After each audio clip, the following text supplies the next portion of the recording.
الله وبركاته. الحمد لله رب العالمين والصلاة والسلام على سيد الأنبياء والمرسلين. أعوذ بالله من الشیطان الرجیم. بسم اللہ الرحمن الرحیم. آج ہم اللہ تعالیٰ کی توفیق سے جو سفر ہم نے رمضان مبارک کے پہلے دن سے شروع کیا تھا کہ ہم نے پہلے پارے کو دیکھا، اس کے نکات دیکھے، اور ظاہری بات ہے جب انسان سفر شروع کرتا ہے تو اس کا اختتام آخر آ ہی جاتا ہے. تو آج ہم 29ویں پارے کا کچھ حصہ اور 30ویں پارے کا جو حصہ ہے اسے انشاءاللہ دیکھیں گے. اور ظاہری بات ہے کہ قرآن کریم کا جو معاملہ ہے وہ انسان کو ایک لحاظ سے خوشی بھی ہوتی ہے کہ اللہ تعالیٰ نے توفیق دی کہ سارے قرآن کو سمجھایا، سیکھا، سکھایا. اور ایک افسردگی بھی بہرحال ہوتی ہے کہ یعنی وہ جو ایک لمحہ ہوتا ہے جس میں انسان بڑی موٹیویشن کے ساتھ اور بڑے زیادہ وقت دے کے اور تیاری کر کے اور سننے اور سنانے کا اور جذبہ جو ہوتا ہے وہ بہرحال لوگوں کا سننے کا بھی جذبہ کہ پورے اس پارے کے نکات کو سننا اور سنانے کا بھی ایک جذبہ ہوتا ہے. تو وہ جب ختم ہوتا ہوا نظر آتا ہے تو اس کو ذرا محسوس کیا جاتا ہے. تو آج بہرحال ہم اس کو آج ایسے سمجھیں کہ وائنڈ اپ کر رہے ہوں گے جو خلاصہ قرآن کی ایک ترتیب شروع ہوئی تھی اور کل ویسے ہی اختتام ہے. تو 29ویں پارے کے اندر جو باقی حصہ ہے یعنی اس کا جو سیکنڈ ہاف ہے اس میں سب سے پہلی جو صورت ہے وہ سورۃ الجن ہے. تو ہمارا شروع سے یہی طریقہ رہا ہے کہ کوئی بھی ٹاپک ہو تو کم از کم کوشش یہ ہوتی ہے، اللہ ماشاء اللہ رہ بھی جاتا ہے، کوشش یہ ہوتی ہے کہ اس میں اس ٹاپک کو تھوڑا سا ہم ہولسٹکلی کمپلیٹلی اس کی بڑی پکچر کم از کم ہم اس سے واقف ہو جائیں.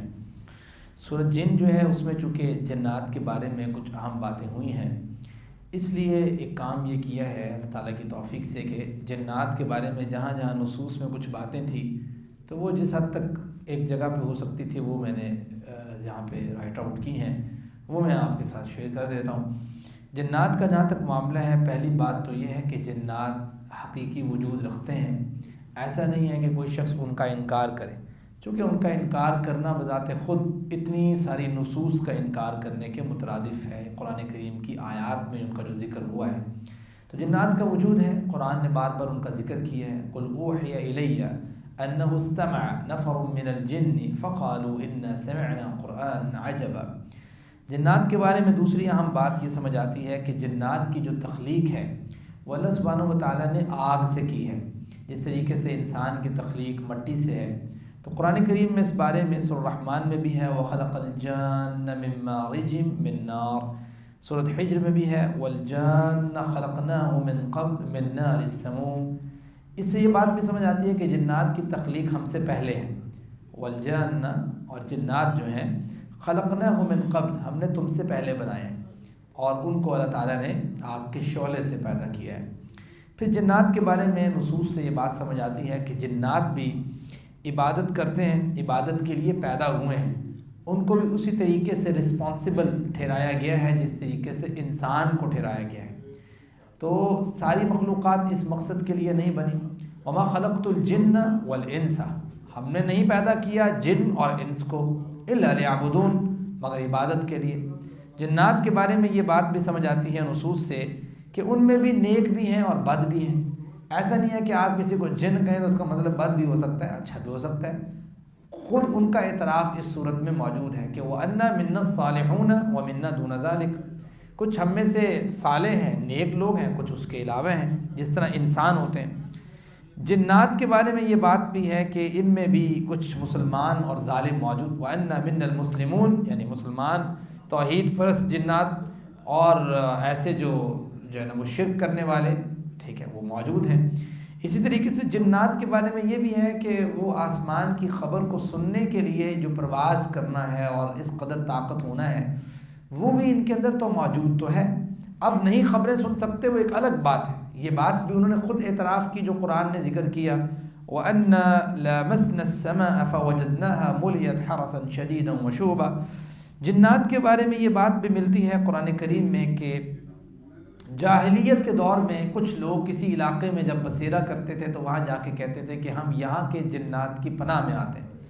تو قرآن نے اس چیز سے بھی منع کیا، اور وہ جنات آپس میں جو بات چیت کر رہے تھے قرآن نے اس کو ذکر کیا، وہ کہتے تھے کہ کتنے انسان بے وقوف ہیں کہ وہ اللہ کی پناہ میں آنے کے بجائے ہماری پناہ میں آتے ہیں، جب وہ ہماری پناہ میں آتے ہیں تو ہم اور پھول جاتے ہیں، پھر ان بندوں کو تنگ بھی کرتے ہیں ہم۔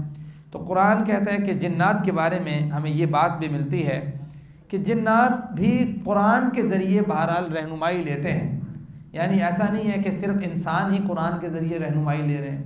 جنات کے بارے میں یہ بات بھی آتی ہے کہ وَإِذْ صَرَّفْنَا إِلَيْكَ نَفَرًا مِّنَ الْجِنِّ يَسْتَمِعُونَ الْقُرْآنَ، انہوں نے بھی قرآن سنا، اس کی رہنمائی لی۔ اور جنات کے بارے میں یہ بھی آتا ہے کہ وہ بھی جس طرح ہمارے داعی ہوتے ہیں، پیغام پہنچانے والے ہوتے ہیں، ان کے اندر بھی داعی موجود ہوتے ہیں جو نیکی کا پیغام پہنچاتے ہیں۔ جنات کے بارے میں یہ بھی ہے کہ جنات غیب نہیں جانتے۔ قرآن کریم نے وہ جناب سلیمان کا واقعہ جب ہم نے پڑھا، اس میں ہمیں یہ سبق حاصل ہوا سورۃ سبا میں، فَلَمَّا قَضَيْنَا عَلَيْهِ الْمَوْتِ مَا دَلَّهُمْ عَلَى مَوْتِهِ إِلَّا دَابَّةُ الْأَرْضِ تَأْكُلُ مِنْ سَأَتَهُ۔ جنات کے بارے میں حدیث میں آتا ہے کہ ان کی 3 اقسام ہیں، یعنی 3 شیپس ٹائپ کہہ لیں آپ اسے، اصل میں تو وہ ایک ہی جنات ایک قسم ہے اللہ سبحانہ و تعالیٰ کی تخلیق کی، لیکن وہ کئی ایک شیپ دھار لیتے ہیں۔ ایک حدیث میں آتا ہے کہ ان میں سے کچھ ایسے ہیں کہ ان کی صنف یہ ہے کہ وہ جیسے پرندوں کی صورت میں یا پرندوں کی طرح اوپر اٹھتے بھی ہیں، قرآن سے اس کی وہ رہنمائی بھی ملتی ہے کہ جب ہم نے پیچھے سورۃ جن میں پڑھا کہ انہوں نے کہا کہ ہم جو ہے وہ آسمان سے جو خبریں چوری کرنے کا ایک کام ہے وہ کرتے تھے۔ جنات کے بارے میں یہ آتا ہے کہ یہ بسا اوقات جو ہے وہ جو سانپ اور کتے کی شکل ہے یہ بھی اختیار کرتے ہیں، گویا شکل شیپ چینج کرنے کا جو ایک کام ہے یہ بہرحال ان کے اندر موجود تو ہے۔ اس لیے رسول اللہ صلی اللہ علیہ وسلم کا وہ فرمان ہماری نظروں میں رہنا چاہیے۔ آپ نے سانپ کو مارنے سے پہلے، خاص طور پہ کالے سانپ، آپ نے کہا کہ اس سے آپ 2-3 دفعہ کہیں کم از کم کہ بھائی اگر تم جن ہو تو تم یہاں سے چلے جاؤ۔ وہ صحابی کا واقعہ بھی اس کے اوپر دال ہے۔ اور پھر اسی طریقے سے جنات کے بارے میں یہ بھی آتا ہے کہ وہ ادھر ادھر باقی انسانوں کی طرح سفر کرتے بھی رہتے ہیں، یعنی ان کا ایک الگ ظاہری بات ہے۔ جیسے میں آپ سے عرض کر رہا تھا کہ موبائل فون کے سگنلز ہمیں تو اب پتہ لگے کہ یار یہ بھی یہاں پہ ایگزسٹ کرتے ہیں، اسی طریقے سے جنات کی بھی ایک ایگزسٹنگ جو ہے نا وہ دنیا ہے، کیسے ہے، کیا اس کس موڈ میں رہتے ہیں، کیا شکل ہے اس کی، واللہ اعلم، اللہ سبحانہ و تعالیٰ بہتر جانتا ہے۔ مگر جو نصوص سے ہمیں سمجھ آتی ہے وہ میں نے آپ کے سامنے رکھا ہے۔ جنات سے ہمیں یہ بات بھی سمجھ آتی ہے کہ ایسا نہیں ہے کہ وہ کھاتے پیتے نہیں ہیں، بلکہ کھاتے پیتے ہیں۔ آپ نبی کریم صلی اللہ علیہ وسلم نے کچھ چیزوں کو استنجے کے استعمال سے منع کیا، کہا یہ تمہارے بھائیوں کی خوراک ہے ہڈیوں کے معاملے میں اور گوبر کے معاملے میں۔ اسی طریقے سے یہ بات بھی ہے کہ ہر انسان کے ساتھ جن ایک قرین بھی ہوتا ہے، تو وہ بھی ذکر موجود ہے۔ پھر یہ ذکر بھی موجود ہے کہ جنات کے اندر بہرحال یہ طاقت بھی ہوتی ہے، شیاطین جن کے اندر بطور خاص، کہ وہ کمجر دم یوں ٹریول کر سکتے ہیں جیسے خون کی رگوں میں خون دوڑتا ہے۔ تو بہرحال ابلیس جو ہے وہ بھی جنات میں سے ہی ہے، ایسا نہیں ہے کہ وہ کوئی الگ مخلوق ہے، وہ جنات میں سے ہی ہے۔ اس لیے کہتے ہیں کہ جو شیطان ہے وہ سارے کے سارے جن ہیں، لیکن سارے جن شیطان نہیں ہیں، ٹھیک ہے؟ تو یہ اہم بات ہے۔ وہ شیطان کو بسا اوقات نصوص سے یہ بات سمجھ آتی ہے کہ کریکٹر کے طور پہ بھی لیا گیا ہے، جیسے ابھی اسی اگلے پارے میں جب آپ پڑھیں گے تو کہا گیا الذی یوسوس فی صدور الناس من الجنۃ والناس، انسانوں کو بھی بیچ میں ڈال دیا۔ اس کا مطلب یہ ہے کہ اس کریکٹر کو فالو کرنے والے جن ہوں یا انسان، دونوں جو ہیں وہ شیطان ہیں۔ تو یہ اہم بات ہے اس کے اندر جو سمجھنے والی ہے۔ تو جو نصوص میرے ذہن میں آ رہی تھی جو کلیکٹ کر سکا وہ میں نے آپ کے سامنے جنات کے بارے میں وہ رکھی ہیں، اس میں بہت سے اہم نکات ہیں ہمارے لیے۔ اس کے بعد سورۃ مزمل ہے۔ سورۃ مزمل مکی سورت ہے، ترتیب نزولی کے اعتبار سے یہ 3 نمبر پہ نازل ہونے والی ہے، یعنی سورۃ علق، مدثر اور سورۃ مزمل پھر نازل ہو رہی ہے۔ اس میں بتائی گئی بات یا ایھا المزمل قم اللیل الا قلیلا، اس میں بتایا گیا کہ آپ جو ہے وہ قیام کیجئے اور رات کا تھوڑا حصہ، نصف یا اس سے زیادہ، تو یہ ساری یعنی یہ ابتدا میں جب ابھی نمازیں فرض نہیں ہوئی تو یہ قیام رات کا ہوتا تھا، تو آپ نبی صلی اللہ علیہ وسلم اسے روٹین سے کیا کرتے تھے۔ بعد میں اس میں جو ہے نا وہ تخفیف بھی ہوئی، اسی صورت کے اینڈ میں یہ بات، یہ آیتیں بھی نازل ہوئی کہ علم ان سيكون منكم مرضى واخرون يضربون في الارض يبتغون من فضل الله واخرون يقاتلون في سبيل الله فاقرؤوا ما تيسر منه۔ اب جتنا میسر آئے، نمازیں بھی فرض ہو چکی تھی، اب اتنا آپ لوگ پڑھ لیجئے۔ اس کے بعد صورت مدثر ہے. صورت مدثر جو ہے یہ دوسری وحی ہے. یعنی ابتدائی وحی جب پہلے نازل ہوئی تو رسول اللہ صلی اللہ علیہ وسلم پہ ایک خاص قسم کی کیفیت تھی، خوف تھا، اور اس کیفیت کے تناظر میں آپ نبی صلی اللہ علیہ وسلم بڑے پریشان ہوئے، تو درمیان میں وحی کا سلسلہ منقطع ہو گیا. پھر یہ وحی نازل ہوئی، یہ 5 آیات، یا ایھا المدثر قم فانذر وربک فکبر وثیابک فطہر والرجز فاہجر ولا تمنن تستکثر. تو ولربک فاصبر یہ آیت نازل ہوئی. پھر اسی صورت میں ایک بڑی اہم بات جو یہ ہے کہ جنتی جہنمیوں سے کلام کریں گے اور وہ پوچھیں گے جہنمیوں سے کہ ما سلککم فی سقر، تمہیں اس جہنم میں کس چیز نے بھیجا ہے. اب آپ نے جہنمیوں کا جواب سننا ہے اور ہم سب نے اپنا جائزہ لینا ہے کہ ہمارے اندر وہ چیزیں تو نہیں ہیں، اگر ہیں تو ہمیں اپنی فکر کرنی چاہیے. قرآن کہتا ہے کہ جب جنتی جہنمیوں سے پوچھیں گے ہاں بھائی تانوں کیڑی شے نے اس جہنم دا جڑا بنا دیتا ہے وارث، تو کہیں گے ما سلککم، قالوا لم نکن من المصلین، وہ کہیں گے ہم نماز نہیں پڑھتے تھے. وَلَمْ نَكُ نُطْعِمُ الْمِسْكِينَ، ہم مساکین کو کھانا نہیں کھلاتے تھے.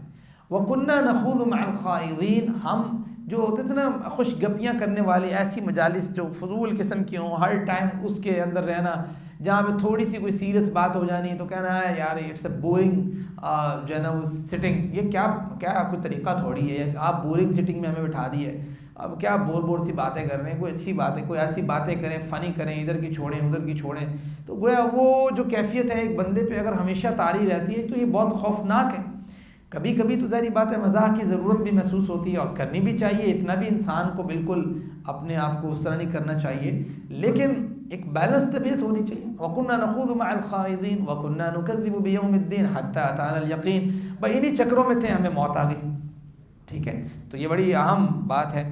پھر ظاہری بات ہے کہ اتنا پارہ ہے، اتنی ساری صورتیں ہیں، تو اس کو آپ الگ الگ سے دیکھیں گے تو بہت ٹائم درکار ہوگا نا. اب آپ سمجھیں کہ ایک بندہ جو ہے نا قرآن ایسا تو نہیں ہے کہ 30 دن میں 26 دن میں 28 دن میں پڑھ لے گا. تو بہرحال کچھ تو ہمیں کوئی ٹیکنیکل طریقے سے دیکھنا چاہیے. وہ یہ ہو سکتا ہے کہ اس یعنی صورت قیامہ سے لے کے صورت ناس تک اگر ہم دیکھیں جو تھیمیٹک ہوئے ہے، موضوعاتی ایک طریقہ ہو سکتا ہے. وہ یہ ہو سکتا ہے کہ ایک موضوع ہے جو قیامت سے متعلق ہے، یعنی قیامت آئے گی، اس کے جو مناظر ہیں اور پھر اس کے بعد کے جو مناظر ہیں، پھر جنت اور جہنم کے جو سفر ہیں، ان تمام سچویشنز میں انسان کو جن چیزوں سے واسطہ پڑتا ہے وہ کچھ صورتیں بڑے اچھے طریقے سے ڈیفرنٹ اینگل سے مختلف الفاظ کے ساتھ بیان کرتی ہیں ان تمام مناظر کو. اس میں صورت قیامہ ہے، صورت مرسلات ہے، صورت نبا ہے، نازعات ہے، صورت عبس ہے، تکویر ہے، صورت انفطار ہے. اس کے بعد صورت آگے جائیں گے تو آپ کو زلزال ہے، القارعہ ہے. یہ تمام صورتیں جو ہیں یہ تمام کی تمام قیامت کے مناظر کو مختلف انداز کے ساتھ بیان کرتی ہیں کہ جس سے انسان کو یہ بات محسوس ہوتی ہے کہ یہ قیامت ایسے آئے گی اور اس کے بعد یہ معاملات ہوں گے. بہرحال اس میں سے جیسے صورت قیامہ ہے تو صورت قیامہ کہتی ہے لا اقسم بیوم القیامہ ولا اقسم بالنفس اللوامہ ایحسب الانسان، انسان کا یہ کیسے گمان ہے کہ ہمیں پتہ نہیں دوبارہ پیدا نہیں کیا جا سکتا، ہم تو تمہارے پور جو ہے وہ جس طرح ہم نے دیکھے الگ رکھا ہوا ہے، ہم تھم لگاتے ہیں الگ الگ، ہمارے ماشاءاللہ سے اللہ سبحانہ وتعالیٰ نے ہر ایک کو الگ اس کا فنگر پرنٹ دی ہے. تو اللہ سبحانہ وتعالیٰ جب یہ پیدا کرنے پہ قادر ہے، ہر انسان کی انڈیویجویلٹی اور اس کی اپنی ایک آئیڈینٹی جو ہے اس کو ایک کریٹ کر سکتا ہے، تو اللہ سبحانہ وتعالیٰ ریکریٹ کیوں نہیں کر سکتا چیزوں کو، تو آسانی کے ساتھ کر سکتا ہے. اسی طریقے سے صورت مرسلات ہے تو اس میں ایک یونیک چیز یہ ہے کہ بار بار وَيْلٌ يَوْمَئِذٍ لِّلْمُكَذِّبِينَ کی آیت آتی ہے. یعنی جب بھی کوئی تذکرہ ہوتا ہے تو آگے آتی ہے وَيْلٌ يَوْمَئِذٍ لِّلْمُكَذِّبِينَ، ہلاکت ہے اس شخص کے لیے جو قیامت کو جھٹلاتا ہے، اس دن کو جھٹلاتا ہے. یہ کیسے جھٹلایا جا سکتا ہے؟ وہ درمیان میں پھر اس کی دلیلیں دی ہیں کہ یہ جھٹلانا بنتا نہیں ہے. تو اس کے بعد آپ دیکھیں گے صورت نبا ہے تو صورت نبا میں قیامت کے دن کو کہا گیا ان یوم الفصل کان میقاتا. یوم الفصل کہتے ہیں فیصلے کے دن کو، یعنی ایسا فیصلے کا دن ہے جو ہو کے رہنا ہے. اس دن سور پھونکا جائے گا، یہ ہوگا، وہ مناظر قرآن نے پھر بیان کیے ہیں. اسی طریقے سے آپ سورہ نازعات میں آتے ہیں تو اس میں فَإِذَا جَاءَتِ الطَّامَّةُ الْكُبْرَى، جب جو ہے وہ طامۃ الکبریٰ سب سے بڑی آفت، بہت بڑی آفت آئے گی، پھر کیا ہوگا وہ آگے پھر سارا بیان ہوا. اسی طریقے سے جب آپ سورۃ عبس میں آتے ہیں تو وہاں پہ آتا ہے فَإِذَا جَاءَتِ الصَّاخَّةُ، جب بہت بڑی چیخ آئے گی، زبردست قسم کی آواز، پھر کیا ہوگا؟ پھر یہ ہوگا یوم یفر المرء من اخیہ وامہ وابیہ وصاحبتہ وبنیہ لکل امرئ منہم یومئذ شأن یغنی۔ ہر بندہ جس کے جو ریلیشنز ہیں دنیا کے اندر، جن کو مان ہوتا ہے نا کہ یہ میرے ابا جان ہیں، یہ میری والدہ ہے، یہ میری بیوی ہے، یہ میرے بچے ہیں، یہ میرے ہمسائے ہیں، یہ میرے عزیز و اقارب ہیں، کوئی بھی کسی ریلیشن کو پہچانتا نہیں ہو، ہر بندہ لکل امرئ منہم یومئذ شأن یغنی، ہر بندہ ایک نئی کیفیت میں ہوگا کہ جو اس سے پہلے کبھی اس پہ تعریف ہی نہیں ہوئی، اس کو کوئی فکر نہیں ہوگی کہ یار یہ میرے کچھ لگتے ہیں، بلکہ لوگ بھاگ رہے ہوں گے ان چیزوں سے، کوئی کسی کو نیکی دینے کے لیے تیار نہیں ہوگا۔ قیامت کا یہ منظر ہے۔ پھر اللہ تعالیٰ نے سورۃ تکویر ہے، تو سورۃ تکویر میں ایک الگ طریقہ کار ہے کہ جب قیامت آئے گی، اذا الشمس کورت واذا النجوم انکدرت واذا الجبال سیرت واذا البحار سجرت، کہ وہ سمندروں کی کیفیت کیا ہوگی، آسمان کی کیفیت کیا ہوگی، یہ بڑے بڑے آپ کو پوری جو آپ کو نجوم نظر آتے ہیں اپنے اوپر ہجوم کی صورت میں، ان کی کیفیت کیا ہوگی، پہاڑ جو آپ کو اتنے بڑے بڑے نظر آتے ہیں یہ کیسے ریزہ ریزہ، یہ قرآن اس میں پورے مناظر، جس نے قیامت اپنی آنکھوں سے دیکھنی ہو نا، ان صورتوں کو پڑھے تو وہ اپنی آنکھوں سے دیکھتا ہوا محسوس کرے گا۔ قرآن نے اس کے بعد اگلی جو صورت ہے انفطار، اس میں ایک الگ لیول سے الگ طریقے سے بات کی، کہا کہ اذا السماء انفطرت واذا الكواكب انتصرت واذا البحار فجرت واذا القبور بعثرت علمت نفس ما قدمت واخرت یا ایھا الانسان ما غرک بربک الکریم، اے انسان یہ ساری چیزیں سننے کے بعد بھی تجھے رب کریم سے کس چیز نے دھوکے میں ڈال رکھا ہے؟ تو یہ بڑی اہم باتیں اس کے اندر جو اللہ سبحانہ و تعالیٰ نے بیان کی ہیں۔ پھر سورۃ غاشیہ ہے، غاشیہ کہتے ہیں چھا جانے والی، یہ بھی قیامت کے مناظر بیان کرتی ہے۔ هل اتاک حدیث الغاشیہ وجوہ یومئذ خاشیہ عاملۃ ناصبہ تصلی نارا حامیہ، لوگوں نے بڑی بڑی محنتیں کی ہوں گی، لیکن کہتے ہیں نا کہ کہیں آپ نے جانا ہو تو صرف بھاگنا مقصود نہیں ہوتا، آپ کو جی میں گڈی تیز دوڑاواں گا تو پہنچ جاواں گا، اس کی ڈائریکشن بھی ہوتی ہے نا کہ کہاں جانا ہے بھائی، یہ نہ ہو آپ نے جانا اس طرف ہے مشرق اور آپ مغرب کی جانب جا رہے ہوں تو آپ پہنچ تو نہیں پائیں گے، اس لیے محنت کرنا مقصود نہیں ہے، محنت صحیح ڈائریکشن میں کرنا مقصود ہے۔ اور دین کے معاملے میں محنت صحیح ڈائریکشن کا مطلب یہ ہے کہ محنت ویسے جیسے اللہ چاہتا ہے، محنت اس طریقے سے جیسے رسول اللہ نے بتایا ہے، یہ نہ ہو کہ ایک بندہ بڑے بڑے عمل لے کے آئے تو تصلی نارا حامیہ، جہنم میں پھینک دیا جائے۔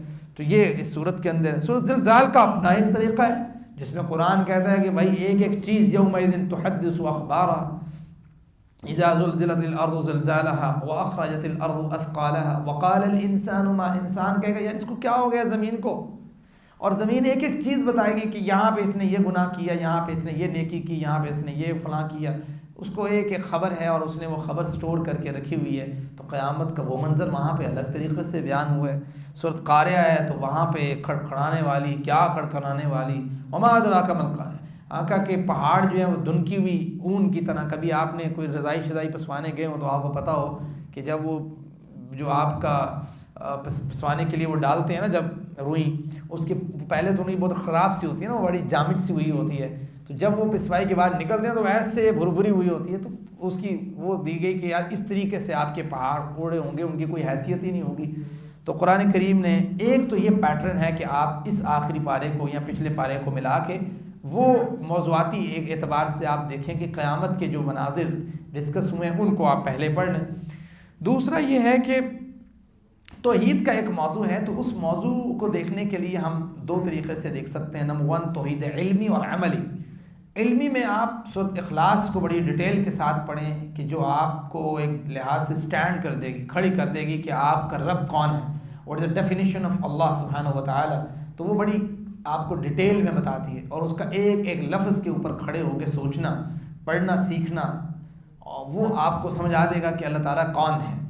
پھر توحید عملی ایک ہے، اس کی کیفیت سورۃ کافرون میں جس میں کہا یا ایھا الکافرون لا اعبد ما تعبدون ولا انتم عابدون ما اعبد ولا انا عابد ما عبدتم ولا انتم عابدون ما اعبد لکم دینکم ولی دین۔ یہ کیسے ہو سکتا ہے کہ ہم توحید کے معاملے میں کسی کے ساتھ کمپرومائز کر جائیں؟ امپاسبل۔ تو یہ گویا اس لحاظ سے اس مضمون کو دیکھا جا سکتا ہے۔ پھر اور اس پارے کو آپ معوذات کے اعتبار سے دیکھ سکتے ہیں، معوذتین یعنی جو فلق اور ناس ہے، معوذات یعنی اخلاص، فلق اور ناس ہے۔ نبی کریم صلی اللہ علیہ وسلم پہ جب جادو ہوا لبید بن عاصم نے کیا تو آپ نے وسلم کو جناب جبریل نے یہ 2 صورتیں بھی سکھائی، آپ کو پڑھ کے دم بھی کیا کرتے تھے۔ آپ نے پھر ان 3 صورتوں کو ایسا معمول بنایا کہ نمازوں کے بعد آپ پڑھا کرتے، صبح شام کے اذکار میں پڑھا کرتے۔ یہ ایک لحاظ سے آپ اس سپارے کو آپ دیکھ سکتے ہیں۔ پھر اس سپارے کو ایک اور انداز سے بھی پچھلے پارے کو ملا کے دیکھ سکتے ہیں۔ وہ کیا ہے؟ وہ یہ ہے کہ آپ اہم واقعات سوچیں کہ یار کون سے واقعات میں پڑھ سکتا ہوں اس پارے کو لے کے، ٹھیک ہے؟ چونکہ میں تو اب ایک کو ڈسکس نہیں کر رہا، میں صرف ہنٹ دے رہا ہوں کہ یار اس کو کس طریقے سے کن تناظر میں آپ کنیکٹ کر سکتے ہیں۔ اہم واقعات میں اگر آپ جاتے ہیں تو سب سے پہلے تو وہ ولید بن مغیرہ کا واقعہ آتا ہے سورۃ مدثر کے اندر، جس میں ذرنی ومن خلقت وحیدا وجعلت له مالا ممدودا وبنین شہودا ومہدت له تمہیدا ثم يطمع ان ازید کلا انه كان لآیاتنا عنیدا سأرهقه صعودا انه فکر وقدر فقتل کیف قدر ثم قتل کیف قدر ثم نظر ثم عبس وبصر، پورا وہ واقعہ ظاہری بات ہے اس نے بڑا پلان کر کے کہا کہ یار اس نبی کو ہم کہتے ہیں کہ یہ جادوگر ہے۔ وہ پوری مجلس ان کی ہے، اس میں کیا اس کا رول رہا، قرآن نے کیسے اس کو کنڈیم کیا، اس سورہ مدثر کے تناظر میں پڑھا جا سکتا ہے۔ پھر اسی پارے کے اندر اگلے پارے میں 30ویں پارے میں آپ واقعہ اصحاب الاخدود اچھے طریقے سے پڑھ سکتے ہیں، اس کے لیسنز ہیں، بہت سے لرننگ آؤٹ کمز ہیں، ان کو آپ دیکھ سکتے ہیں کہ کیسے وہ ایک شخص، ایک بچہ، اس نے جادوگر سے تعلیم لی، ایک جو ہے نا وہ 7 عیسائی پادری سے بھی وہ تعلیم لیتا رہا، پھر آزمائشوں سے گزرتا کیسے اس کے ذریعے اس کی وجہ سے جو ہے نا وہ کتنے لوگ تبدیل ہوئے، پھر کیسے اس بادشاہ نے اس کو بھی باقی لوگوں کو بڑے آگ کے جو ہے نا وہ جلاؤ گھراؤ کر کے ڈالا، لیکن وہ اپنے ایمان سے نہ پھرے۔ مسلمانوں کے لیے کیا اس میں اسباق تھے، توحید کے کیا اسباق ہیں، معاملات کیا ہیں، وہ ساری چیزیں اس کے اندر نظر آتی ہیں، جو والسماء ذات البروج والیوم الموعود وشاہد ومشہود قتل اصحاب الاخدود النار ذات الوقود۔ اسی طریقے سے آپ عبداللہ ابن مکتوم کے اس واقعے کو پڑھ سکتے ہیں اچھے طریقے سے، جس پہ یہ آیت نازل ہوئی ہے، عبس وتولى ان جاءه الاعمى وما يدريك لعله يزكى او يذكر فتنفعه الذكرى اما من استغنى۔ اس میں دعوت کے اسلوب، طریقہ کار، پریورٹیز، کس کو آپ نے ٹائم دینا ہے، کس کو نہیں دینا، پیسہ، دولت، مال، اسباب یہ بڑی چیز ہے، یا کسی کا ایمان، تقویت، تقوی، للہیت وہ بڑی چیز ہے، تکریم کے کیا معاملات ہیں، رسول اللہ کو کس طریقے سے اس کے ساتھ انگیج کیا گیا، ہمارے لیے کیا اسباق ہیں، ایک پوری ظاہری بات ہے اس میں ایک سٹوری چھپی ہوئی ہے۔ پھر آپ اسی پارے میں اصحاب الفیل کے واقعے کو بڑے اچھے طریقے سے پڑھ سکتے ہیں کہ کس طریقے سے ابرہہ لشکر لے کے آیا، اس کے کیا معاملات تھے، وہ کیا چاہتا تھا، اس تناظر میں اللہ سبحانہ و تعالیٰ نے کیسے پرندوں کے ذریعے، ابابیل کے ذریعے اللہ تعالیٰ نے مدد کی، اپنے گھر کو کیسے قائم اور دائم رکھا، ان کے لشکر کے ساتھ کیا صورتحال پیش آئی۔ الم تر کیف فعل ربک باصحاب الفیل الم یجعل کیدہم فی تضلیل وارسل علیہم طیرا ابابیل ترمیہم بحجارۃ من سجیل فجعلہم کعصف مأکول۔ پھر آپ اسی پارے میں ابو لہب کا پورا وہ واقعہ پڑھ سکتے ہیں، تبت یدا ابی لہب وتب، کیسے آپ نے دعوت کا آغاز کیا، کیسے آپ کو اپوز کیا گیا، لوگوں کی طرف سے الفاظ کہے گئے، رسول اللہ کی شان میں اللہ تعالیٰ نے یہ آیتیں نازل کی، تبت یدا ابی لہب وتب ما اغنى عنه ماله وما كسب سيصلى نارا ذات لهب وامرأته حمالة الحطب في جيدها حبل من مسد۔ آپ اس میں قوم عاد کو، قوم سمود کو اور فرعون کی سرکشی کو بڑے اچھے طریقے سے پڑھ سکتے ہیں سورۃ فجر کے اندر۔ الم تر کیف فعل ربک بعاد ارم ذات العماد التي لم يخلق مثلها في البلاد وثمود الذين جابوا الصخر بالواد وفرعون ذي الاوتاد الذين طغوا في البلاد فاكثروا فيها الفساد۔ پھر آپ اسی صورت میں قریش کے تجارتی اسفار کے واقعات پڑھ سکتے ہیں، کیسے یمن اور شام کے معاملات کو وہ کنیکٹ کرتے تھے، کیسے وہ سردیوں اور گرمیوں کے سفر کرتے تھے، کیسے ان کے معاملات میں اللہ نے برکت رکھی ہوئی تھی، مکہ شہر کو کیسے امن والا بنایا تھا، اللہ کا اس میں مطلوب کیا تھا، لإیلاف قریش ایلافہم رحلۃ الشتاء والصیف فلیعبدوا رب هذا البیت الذی اطعمہم من جوع وآمنہم من خوف۔ آپ یہ جو واقعاتی تناظر ہیں اس بارے کو آپ اس میں بھی دیکھ سکتے ہیں، جو میں نے کچھ واقعات آپ سے ڈسکس کر دیے۔ اسی طریقے سے کچھ اہم نکات بھی آپ پڑھ سکتے ہیں، یعنی کچھ خاص آیتیں ہیں جو بڑی امپورٹنٹ ہیں۔ جیسے ایک پورا سینیریو یہ ہے کہ اللہ سبحانہ و تعالیٰ نے ہمیں اچھے اور برے دونوں کی تمیز دے دی ہے۔ اب ہم سے ڈیمانڈ یہ ہے کہ ہم اچھا کام کریں، جیسے کہا سورۃ بلد کے اندر وَهَدَيْنَاهُ النَّجْدَيْنِ، ہم نے تمہیں دو راستے دکھائے ہیں. کتنے راستے؟ دو. فَلَقْتَحَمَ الْعَقَبَةَ، ایک راستہ ہے جو گھاٹی جیسے کراس کرنی ہوتی ہے نا بندے نے، مشکل، وہ مشکل راستہ ہے. وَمَا أَدْرَاكَ مَا الْعَقَبَةُ، بہت سے لوگوں نے اس راستے کو نہیں پکڑا، کیونکہ انہوں نے کہا اتنے تے بھائی اپنی میں مارنی پیندی ہے، اتنے تے پیچھے پیچھے چلنا پیندا ہے، اتنے تے نیند بھی خراب ہوندی ہے، اتنے تے مال بھی خرچ کرنا پیندا ہے، اتنے تے اللہ واسطے کام کرنا پیندا ہے، اتنے تانوں جڑا نا لوگاں دے واسطے جڑا نا اون دی واہ واہ واسطے نہیں کرنا پیندا. تو گویا ایک چیلنج تو ہے. تو کہا وما ادراک ما العقبہ، بہت کم لوگ ہیں ایسی گھاٹی کراس کرنے والے. آسان کام ہے؟ بالکل آسان کام نہیں ہے. گویا راستے دو ہیں، ایک آسان ہے دنیاوی اعتبار سے نظر آتا ہے انسان کو، دوسرا یہ ہے کہ انسان اس خالق کا پابند بن کے رہے. اسی بات کو قرآن نے دہرایا سورۃ الشمس میں، فَأَلْهَمَهَا فُجُورَهَا وَتَقْوَاهَا، ایک فجور کا راستہ ہے، ایک تقوی کا راستہ ہے. قَدْ أَفْلَحَ مَنْ زَكَّاهَا وَقَدْ خَابَ مَنْ دَسَّاهَا، فجور والے راستے کو اختیار کرنے والا دساہا ہو گیا اور صحیح راستے کو اختیار کرنے والا کامیاب ہو گیا. پھر قرآن نے اسی بات کو دوبارہ دہرایا سورۃ اللیل کے اندر، إِنَّ سَعْيَكُمْ لَشَتَّىٰ، تم سب کی جو کوششیں ہیں وہ جدا جدا ہیں. کوئی کس کام کے لیے لگا ہے، کوئی دنیا سامنے رکھتا ہے، کوئی دین سامنے رکھتا ہے، کوئی خالق سامنے رکھتا ہے، کوئی مخلوق سامنے رکھتا ہے. کسی کا تناظر کیا ہے، کسی کا تناظر کیا ہے. قرآن نے اسی بات کو سورۃ دہر میں ریپیٹ کیا، إِنَّا هَدَيْنَاهُ السَّبِيلَ، ہم نے تو تمہیں راستے دکھائے ہیں، اما شاکرا و اما کفورا. تو گویا اس پیٹرن سے بھی ان صورتوں کو دیکھا جا سکتا ہے.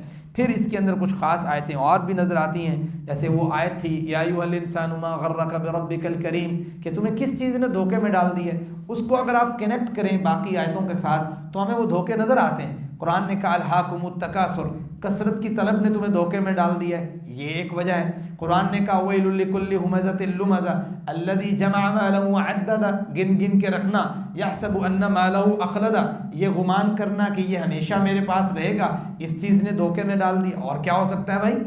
یہ چیز گویا بیان کی گئی. اور سورۃ اعلیٰ میں کہا بل تؤثرون الحیات الدنیا، تم دنیاوی زندگی کو فوقیت دیتے ہو، اس چیز نے دھوکے میں ڈال رکھا ہے. تو یہ بھی ایک تناظر ہو سکتا ہے کہ آپ یہ سرچ کریں پارے میں سے کہ یار کون کون سی چیز ہمیں دھوکے میں ڈال کے رکھی ہوئی ہے.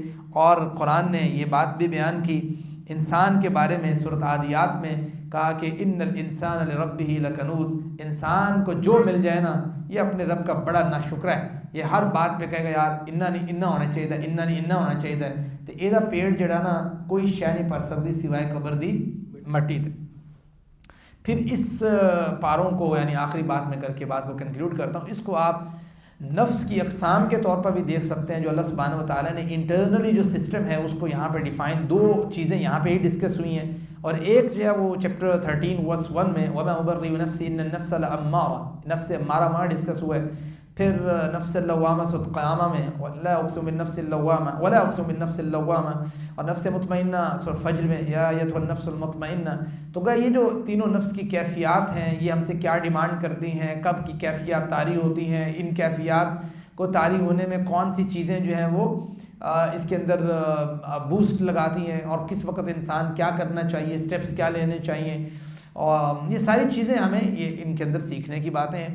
اللہ سبحانہ و تعالیٰ جو ہم سیکھ سکے، ظاہری بات ہے قرآن کریم کا حق ادا کرنا یہ تو ممکن نہیں ہوتا، لیکن بہرحال اللہ سبحانہ و تعالیٰ کی توفیق سے جو نکات آپ کے سامنے ڈے 1 سے لے کے آج تک رکھنے کی توفیق ہوئی، اللہ تعالیٰ سب سے پہلے میری اس کاوش کو قبول فرمائے، آپ کے سننے کو قبول فرمائے، اور سب سے اہم بات کہ اللہ تعالیٰ ان نکات کے ذریعے جو ہماری عملی کیفیت میں تبدیلی ہونی چاہیے سب سے پہلے مجھ میں اور پھر ہم سب میں، اللہ تعالیٰ وہ تبدیلی پیدا کرنے کی توفیق عطا فرمائے.